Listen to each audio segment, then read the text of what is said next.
His Majesty Sultan Qaboos exchanges cables of greetings with leaders of the Arab and Islamic countries.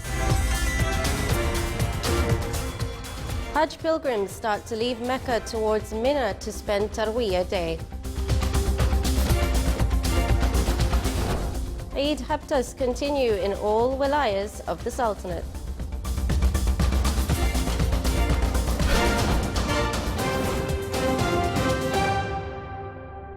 Those were the headlines, and now for the news in detail. With the advent of the blessed Eid al-Adha happy days, His Majesty Sultan Qaboos has exchanged cables of greetings with leaders of the Arab and Islamic countries. In his cable, His Majesty the Sultan expressed his sincere greetings, along with his best wishes for them and their peoples, further progress and prosperity, praying to Allah to achieve all aspirations of their peoples, and for the return of this occasion on all Muslims with blessings and welfare. In their cables, the leaders expressed their sincere greetings and best wishes to His Majesty the Sultan and the Omani people, praying to Allah to protect His Majesty and endow him with good health, happiness and long life, to achieve all aspirations of progress and prosperity for his loyal people under his wide leadership, praying to Allah the Almighty for the return of this and similar occasions on His Majesty the Omani people and the Arab and Muslim nations with welfare and progress. His Majesty the Sultan has exchanged cables of greetings with the custodian of two holy mosques, King Salman bin Abdulaziz Al Saud of the Kingdom of Saudi Arabia, His Highness Sheikh Khalifa bin Zayed Al Nahyan, President of the United Arab Emirates, His Majesty King Hamad bin Isa Al Khalifa of the Kingdom of Bahrain, His Highness Sheikh Tamim bin Hamad Al Thani, Emir of the State of Qatar, His Highness Sheikh Sabah Al Ahmed Al Jaber Al Sabah, Emir of the State of Kuwait, His Majesty King Abdullah II ibn Al Hussein of Jordan, His Majesty King Mohammed VI of Morocco, Their Excellencies President Baji Qaid Essebsi of Tunisia, President Abdelaziz Bouteflika of Algeria, President Ismail Omar Gaila of Djibouti, Field Marshal Omar Hassan Ahmed al-Bashir, President of Sudan, President Hassan Sheikh Mahmoud of Somalia, President Dr. Fuad Ma'soum of Iraq, President Mahmoud Abbas of the State of Palestine, Chairman of the Executive Committee of the Palestinian Liberation Organization, President Othman Ghazali of Comoros, President Fayez al-Sarraj, Chairman of the National Accord Government of Libya, President Abdel Fattah al-Sisi of Egypt, President Mohammed Wild Abdel Aziz of Mauritania, His Majesty Sultan Haji Hassan al-Bolkiah of Bahraini Dar es Salaam, His Majesty King Al-Mu'tasim Billah Muhabbiddin Twanko Hajj Abdul Halim Muazzam Shah, son of Sultan Bidli Shah of Malaysia, Their Excellencies President Dr. Ilham Haider Aliyev of Azerbaijan, President Dr. Ashraf Ghani of Afghanistan, President Joko Widodo of Indonesia, Na'mat Allah Yuldashev, Acting President and Chairman of the Senate of Uzbekistan, President Dr. Hassan Rouhani of Iran, President Mamnoon Hussain of Pakistan, President Mohammed Abdul Hamid of Bangladesh, President Gurbanguly Berdi Mohamedov of Turkmenistan, President Recep Tayyip Erdogan of Turkey, President Idris Deby of Chad, President Ali Bongo of Gabon, President Dr. Yahya Jammeh of Gambia, President Macky Sall of Senegal, President Imam Ali Rahmanov of Tajikistan, President Almazbek Atambayev of Kyrgyzstan, President Nursultan Nazarbayev of Kazakhstan, President Abdullah Yamin of the Maldives, President Mohamed Issoufou of Niger, President Mohamed Buhari of Nigeria, and President Ibrahim Boubacar Keita of Mali.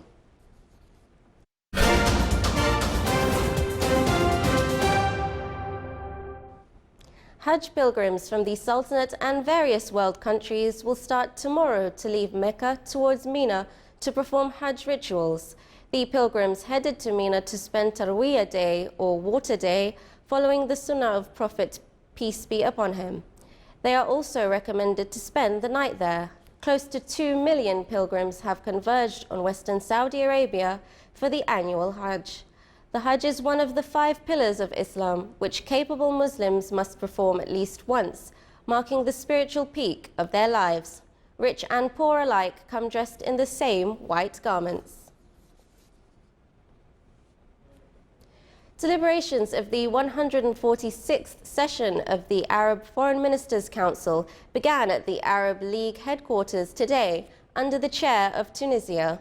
The Sultanate's delegation to the session is led by His Excellency Ali bin Ahmed Al Isai, Sultanate's ambassador to Egypt and the permanent representative to the Arab League. The agenda of the meeting includes 30 items covering 52 topics in relation to developments of situations in the region, the Palestinian cause, and the crisis in Syria, Libya, Yemen, and Iraq, among others.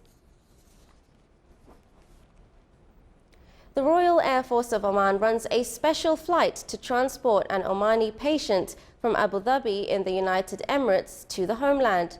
Transporting the Omani patient came due to his difficult health condition while he was on a visit to the UAE. The patient's family thanks the government's efforts for transporting them to Oman to continue the necessary treatment. Still to come in our news bulletin.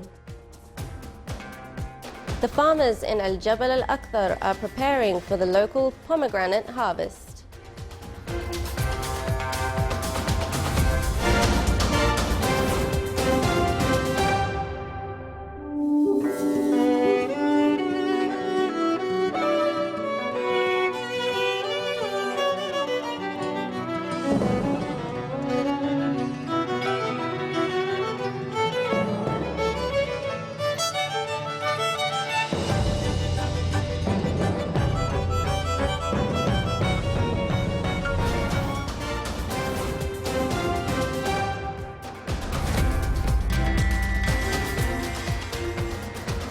Welcome back to the news from the Sultanate of Oman television. U.S. Secretary of State John Kerry flew in Geneva today to meet his Russian counterpart, once again seeking a deal with Moscow to restore a ceasefire in Syria.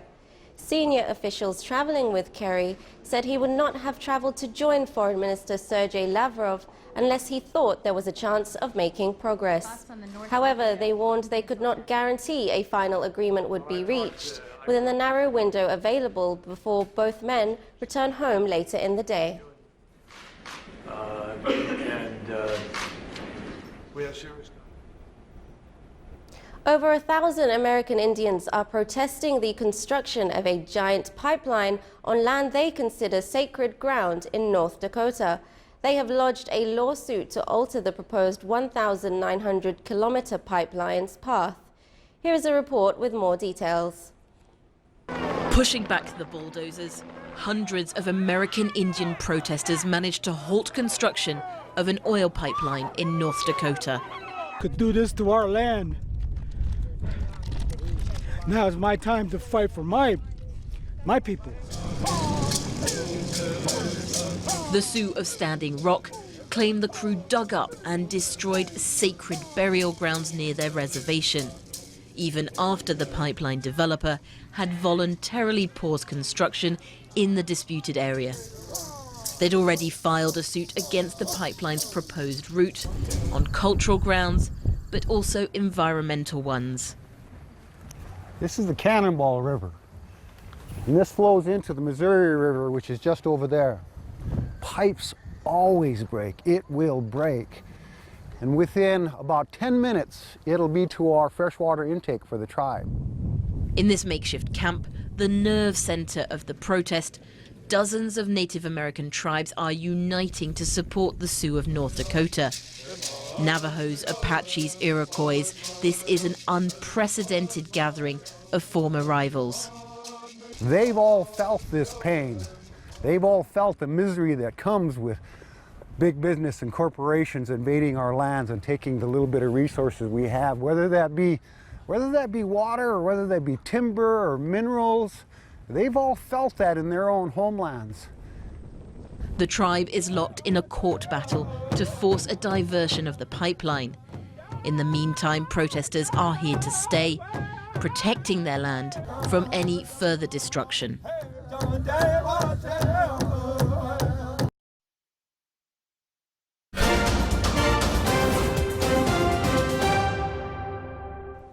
With the advent of the blessed Eid al-Adha, Habtas or Eid markets continue in all wilayas of the Sultanate to buy Eid requirements during the first 9 days of the month of Dhul Hijjah, an active commercial movement in its first days. The market was crowded with sellers and buyers. Habta is a station for sellers and animal breeders who consider it a good place to sell. Many types and sorts of vegetables, fruits and dates are available in the market. In the wilaya of Musana'a, prices varied in livestock auction of Eid Habta in the wilaya. It is also a social event that strengthens bonds among all segments of the society. Foodstuff and commodities, in addition to some local products, are also available in abundance, as traditional shops and hypermarkets are in great numbers in the wilaya.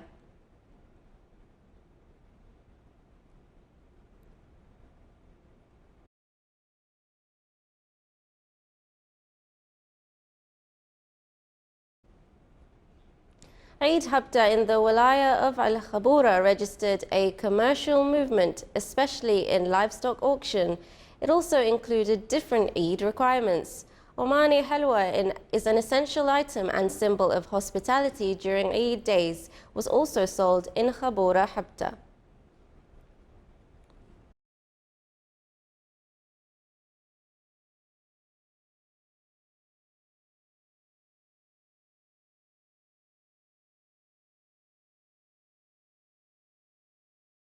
In the Governorate of North Sharqiya, Eid Habta was organized in the Walaya of Dama wa Ta'in.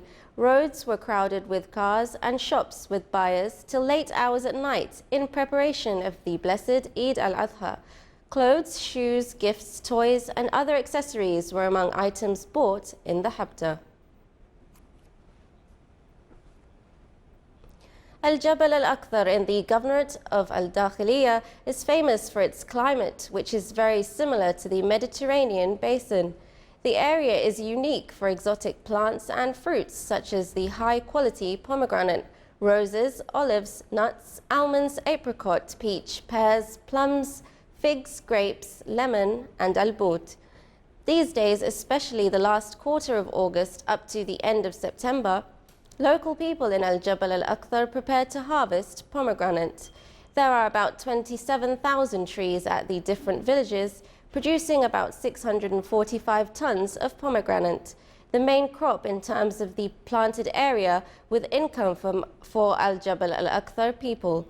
Farmers start caring for the tree from January, and in May they irrigate it between 5 to 7 times up to the end of September. Irrigation discontinues from mid-November to the end of January to give the tree the opportunity to rejuvenate for the next season. Pomegranates are sold at 2 to 3 Omani Riyals per kilograms, 300 to 500 Beza for one fruit, depending on the size and quality of the crop. The demand for Al-Jabal al-Akthar pomegranate by tourists has been growing over the past year.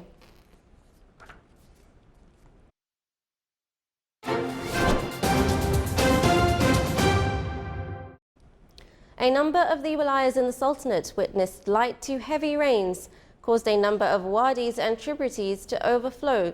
Here are scenes from the wilaya of Nizwa. Now for the general weather forecast around the Sultanate. Clear to partly skies will prevail over the coastal areas of the Governorate of the Far, with chances of scattered rains. West of the Sultanate will have clear skies with cloud accumulation and scattered rainfall over the Hajj mountains. Low clouds and fog late at night and early morning are expected over most of the coastal areas. Winds will be easterly to northeasterly light to moderate over the coasts of Sea of Oman, while on the coastal areas of the Arabian Sea it will be southwesterly moderate to active. Seas will be rough along the coasts of the Arabian Sea with a maximum wave height of 4 meters and moderate along the rest of the coasts with a maximum wave height of 2 meters.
This is the Sultanate of Oman television. Before we end tonight's bulletin, here are the main points once again.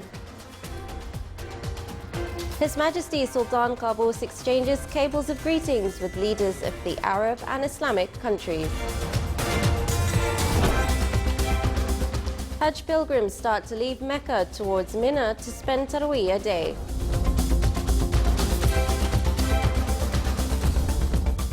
Eid haftas continue in all wilayas of the Sultanate. And with that, we come to the end of tonight's news bulletin. From all of us here at the newsroom and the studios, it's good night.